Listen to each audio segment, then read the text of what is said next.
Район үзәк дәваханәсендә сәламәтлек мәктәбенең дәресе бара. Чираттагы дәрес шикәр диабеты белән авыручылар өчен. Аны үзәк дәваханәнең табиб-терапевты Анастасия Назарова үткәрде. Ул дәрес хроник авырулары булганнарга беренче ярдәм күрсәтү, авыру көчәеп китмәсен өчен профилактик чаралар үткәрүне аңлату максатларында уздырыла.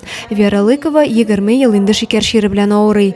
Сәламәтлегемне һәрвакыт контрольдә тотам, дөрес тукланырга һәм күбрәк саф һавада йөрергә тырышам, ди ул.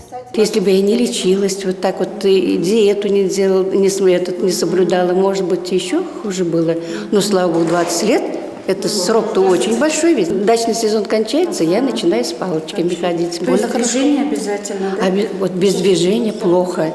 Сәламәтлеккә багышланган очрашуда мондый төр авыруларны кисәтүнең чаралары турында сүз барды. Доклад тыңларга килгән пациентларга тагын да аңлаешлы булсын өчен күп мәгълүмат презентация белән экраннан күрсәтелде.